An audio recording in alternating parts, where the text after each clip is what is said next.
Costretto a salire sul trono dopo l'abdicazione di Edoardo VIII, suo fratello, Giorgio VI visse un problema debilitante a livello sociale, una gravissima forma di balbuzie.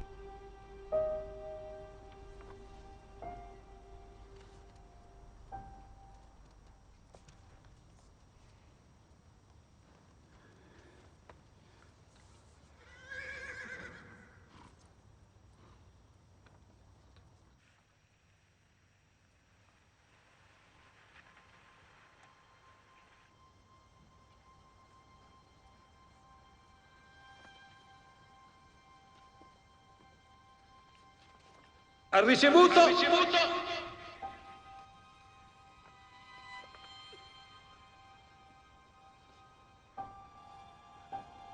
Da Sua Maestà il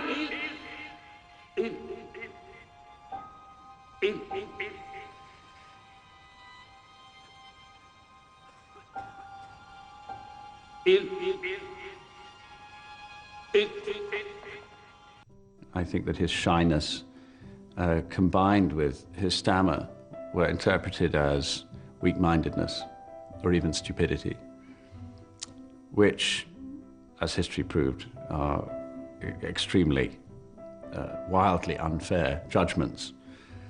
His, not just his performance, I think, as the kind of leader he was, I think shows that he had a great deal of strength, actually. Ad un passo dalla Seconda Guerra Mondiale, la moglie di Giorgio VI, Elisabetta, decise di affidarlo alle cure di un famoso logopedista, Lionel Logue. Mio marito si è rivolto a tutti, senza successo. Temo stia perdendo ogni speranza. Non si è rivolto a me. Molto sicuro di voi stesso. Sono molto sicuro di chiunque voglia essere curato. Certo che vuole essere curato. A mio marito si richiede di parlare in pubblico. Forse dovrebbe cambiare lavoro. Non può. Un contratto da apprendista? Una cosa del genere, sì. Bene, il maritino dovrà fare un salto qui. Martedì andrebbe bene. Mi darà i suoi dettagli personali, io farò una valutazione schietta e poi partiremo da lì. Dottore, perdonatemi, io non ho un maritino. Non facciamo un salto.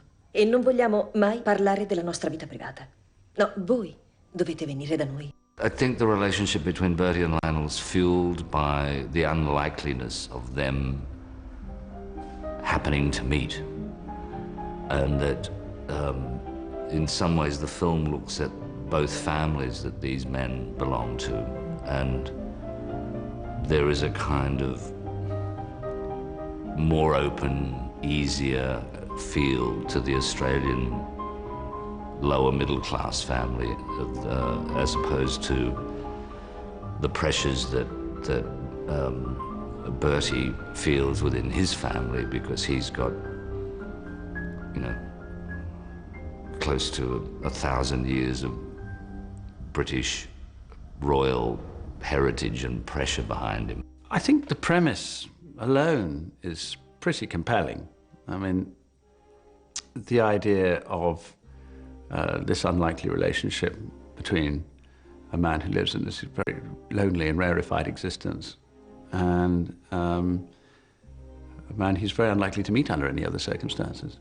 You know, he's one of the commoners. You don't spend that much time with somebody.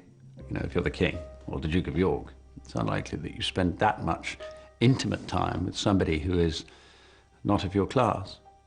So it's an unlikely friendship, and that's what the crux of it is, really. It's a friendship between a man who is suffering not only from a speech impediment, but from the weight of an enormous task that he didn't expect to have to perform.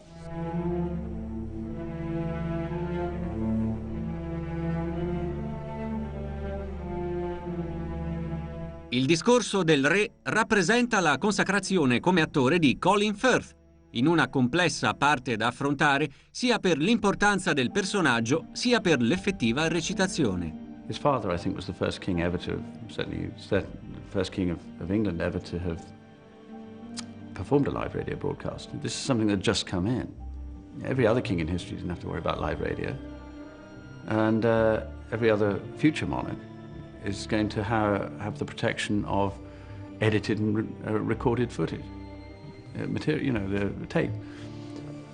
Bertie didn't have that luxury. He just had to sit in front of a live microphone and speak to the entire empire, you know, not because he was ready, but because he was on air at 6 o'clock or whatever. And as he points out in the film, he has very little other function. He has no constitutional power. He can't levy a tax, he can't declare a war, he can't appoint a minister. His job is to speak. Sono sterilizzate. 1, 2, 3, 4, 5, 6, 7. Ora, se posso prendermi la libertà, inseritele in bocca. Chiedo scusa, dottore. E lo scopo di tutto ciò?